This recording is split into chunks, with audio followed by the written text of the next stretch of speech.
It seems like everyone has Mars on their mind these days. NASA wants to send humans to the red planet by 2030, and Spacex wants to get there even sooner, with plans to have people there by 2024. With all these expeditions to our red neighbor, if scientists were ever to find a way to make Mars livable, would you accept a one-way ticket there? Before you decide if you want to live on Mars, let's first find out what it's actually like to live there. The atmosphere of Mars is mostly carbon dioxide. Mars, as a planet, is way colder than our own, and the planet's gravity is 38% of Earth's. Plus, the atmosphere on Mars is equivalent to about 1% of the Earth's atmosphere at sea level. This will most certainly make livability requiring certain adjustments, but that's not even our first concern. First things first, the travel. Traveling to Mars is just the first leg of the journey.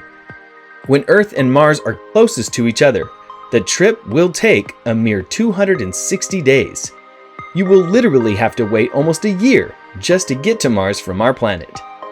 NASA is already considering what kind of habitation we'll need to survive on the surface of Mars. The habitats we will all be likely living in have a few things in common. They have to be sustainable, protected, and sealed against the planet's thin atmosphere, and capable of supporting life for a long time. We can also turn to the ISS for what it's like to survive on Mars. The International Space Station has really taught us a lot about what is needed to actually survive on a different planet. We'll need things like environmental control and life support systems, power systems, docking ports, and airlocks, so that necessary repairs can be done. Expect big, robust equipment to travel across the stars to Mars during the first manned mission. Whatever the astronauts use must be up there for the long journey. How much space is needed for everyone? How far apart would we have to be from each other to keep claustrophobia at bay? In a space station where crew members are on board for a much longer time, typically 6 months, we have found that crew members simply need more space.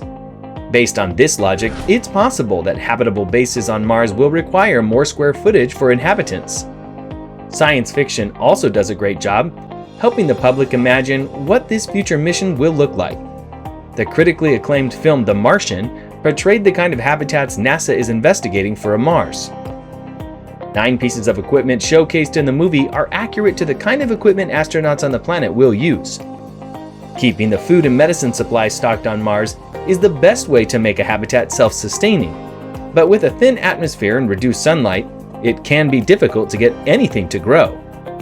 Artificial leaves designed to work in harsh conditions could offer a solution for first aid. These leaves, made of silicone rubber, can take a little bit of sunlight and turn it into enough power to fuel the necessary chemical reactions to make medicine and other compounds.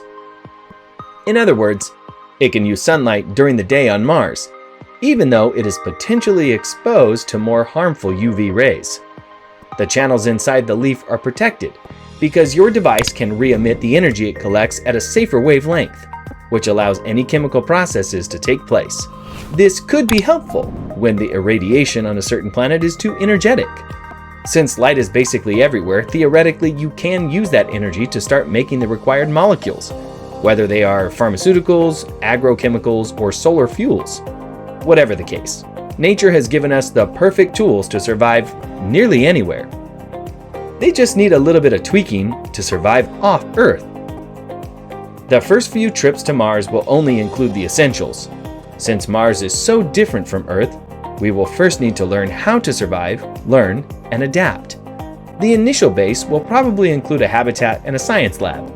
The inside of these modules will be much like the space station, but there will be differences.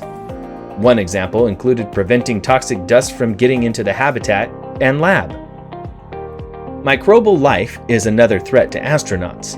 Without more research on the planet, NASA can't say for certain what dangers could threaten human life. With this in mind, all scientists involved with the Mars mission will take these and other potential risks into consideration. After the NASA base is well established and the astronauts learn survival basics, things get a bit more interesting. Eventually, since it costs so much to send things from Earth, we will want to farm on Mars. Such a farm will really be greenhouses to protect the plants against the challenging Martian environment. Keep in mind the Martian soil isn't like the soil on Earth. It lacks the organic, rotting biological materials that plants need. Fortunately, it contains the minerals they require. This particular soil is what a crew at NASA calls the regolith, and it will need to be cleansed of some toxic materials. And NASA scientists can get the job done. Detoxified soil isn't the only thing astronauts will need to grow plants. They'll also need to utilize the water from Mars's ice-capped poles. Many anticipate that the first human base will be located close to these billion-year-old ice deposits so that humans can easily produce the volumes of water that they need to support water-intensive activities like farming. It is likely that the future Martian farms would be equivalent to greenhouses here on Earth. It seemed logical. That's how people control plant growth here. However, while the plants will need a higher pressure to grow, the plants don't have to be at an Earth-like pressure. In fact, we can pressurize the greenhouse with carbon dioxide, which is the main component of the Martian atmosphere. This sounds like a win-win for both the scientists and the plants. Instead of the astronauts having to wear cumbersome spacesuits, they could just wear lightweight oxygen masks in the greenhouses.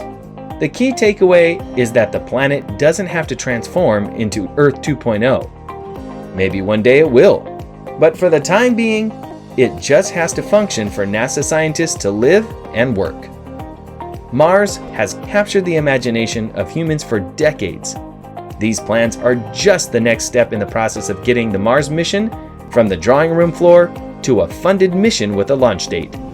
NASA isn't the only ones with their eyes on Mars. Others are already coming up with their own plans for the red planet.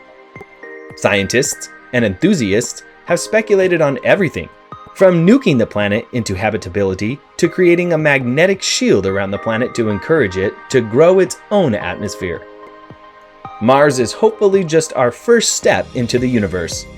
Once we've dipped our toes out into the solar system, it will be easier to expand out into the asteroid belt and beyond. Mars's low gravity provides the perfect platform for constructing and launching other deep space vehicles. After we've got that foothold, the only thing holding us back is our technology. As it is, technology is the Achilles heel of the mission now. We might have a way to get to Mars before we have a means of safe exploration. Those of us who have grown up watching the Apollo missions, space shuttles takeoff, and now the Falcon rockets climbing through the atmosphere likely won't see Mars colonized in our lifetimes. But that doesn't negate the wonder we all feel every time one of those rockets soars into the sky. It's not just a rocket, but a source of inspiration for generations to come, one of which will step foot on Martian soil.